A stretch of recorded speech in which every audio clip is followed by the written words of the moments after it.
नमस्कार, आप देख रहे हैं बातें यूपी की। मैं आस्था हाजिर हूं दिन भर की बड़ी खबरों को लेकर। तो बिना किसी देरी के फटाफट शुरू करते हैं खबरों का सिलसिला। शिक्षक दिवस के अवसर पर उत्तर प्रदेश में राज्य शिक्षक पुरस्कार के लिए चयनित 94 शिक्षकों को मुख्यमंत्री योगी आदित्यनाथ ने सम्मानित किया। शिक्षकों के लिए 2.0 लाख टैबलेट वितरण का शुभारंभ करने के साथ ही 18,381 स्मार्ट क्लास व 880 आईसीटी लैब का भी उद्घाटन किया गया।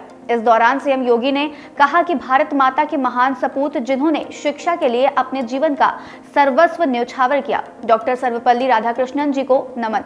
एक शिक्षक होकर देश के सर्वोच्च पद तक जाना एक आदर्श है। राष्ट्रीय जांच एजेंसी यानी एनआईए ने आज उत्तर प्रदेश के कई जिलों में तलाशी ली है। बताया जा रहा है कि ये कार्रवाई नक्सली कनेक्शन और टेरर फंडिंग के जांच के सिलसिले में की जा रही है। उत्तर प्रदेश के प्रयागराज, वाराणसी, चंदौली, आजमगढ़ और देवरिया जिलों के 8 स्थानों पर एनआईए का तलाशी अभियान जारी है। प्रत्यक्ष विदेशी निवेश यानी एफडीआई में उत्तर प्रदेश ने रफ्तार पकड़ी है। वर्ष 2001 से 2017 के बीच 17 वर्षों में जितना विदेशी निवेश यहां आया, उसका करीब 4 गुना वर्ष 2019 से 2023 के बीच महज 5 वर्षों में आया है। अक्टूबर 2019 से जून 2023 के बीच देश के अलग अलग राज्यों में आए प्रत्यक्ष विदेशी निवेश की फहरिस्त में यूपी 11वें स्थान पर आ गया है। यूपी के ऊपर महाराष्ट्र, कर्नाटक, गुजरात, दिल्ली, तमिलनाडु, हरियाणा, तेलंगाना, झारखंड, राजस्थान और पश्चिम बंगाल है। पश्चिम बंगाल में इस अवधि में 11,335 करोड़ का निवेश हुआ है और यूपी में 10,535 करोड़ का। श्री कृष्ण जन्माष्टमी मनाने के लिए मथुरा आने वाले श्रद्धालुओं के स्वास्थ्य का ध्यान रखने के लिए स्वास्थ्य विभाग ने भी अपनी तैयारियां पूरी कर ली है। चिकित्सकों व स्टाफ की छुट्टियां निरस्त कर दी गई हैं। मथुरा, वृंदावन और गोवर्धन में चिकित्सकों सहित 16 टीमों की तैनाती की गई है। श्री कृष्ण के जन्म के गवाह बनने के लिए 6 और 7 सितंबर को लाखों श्रद्धालु मथुरा, वृंदावन और गोवर्धन आएंगे। ऐसे में किसी भी प्रकार की अप्रिय घटना से निपटने के लिए विभाग ने भी अपनी तैयारियां तेज कर दी है। कानपुर में चोरी, डकैती और लूट जैसी आपराधिक घटनाओं में तो कमी आई है, लेकिन साइबर क्राइम 3 साल में 3 गुना हो गया है। एनसीआरबी के आंकड़ों के अनुसार 3 साल की अवधि के दौरान फील्ड क्राइम में स्थिरता या कमी देखी गई है, जबकि साइबर क्राइम के आंकड़े तेजी से बढ़ रहे हैं। लखनऊ में कुकराल नदी को संवारने का काम किया जा रहा है। इसको लेकर नदी के किनारों का सर्वे कराया गया था। नगर निगम को सर्वे में लगभग 2500 अवैध कब्जे मिले हैं। इनमें लगभग 1300 कब्जेदारों को नोटिस जारी किया गया है और अब इन्हें हटाया जाएगा।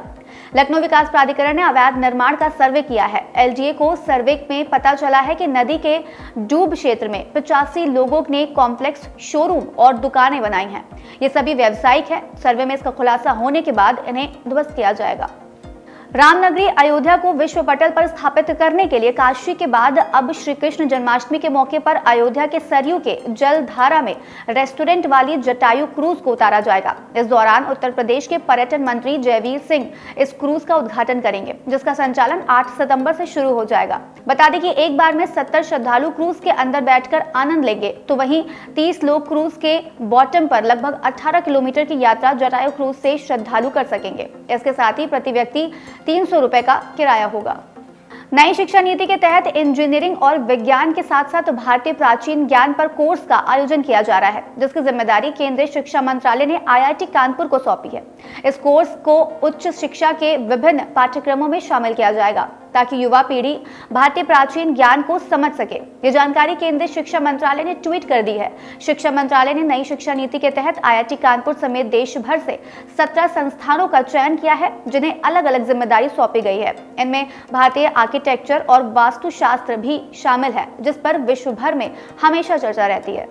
उत्तर प्रदेश में योगी सरकार अब ड्रोन सर्वे के बाद सैटेलाइट सर्वे कर रही है, जिसमें भूमाफिया और अवैध कब्जेदारों से जमीन छुड़वाने के लिए और बुलडोजर की कार्रवाई करने के लिए सैटेलाइट सर्वे किया जा रहा है, जिसके कंट्रोल रूम से अधिकारी आकाश से इमेज लेने के बाद उसका मेजरमेंट करते हैं और आइडेंटिफाई होने के बाद नोटिस भेजकर बुलडोजर की कार्रवाई करते हैं।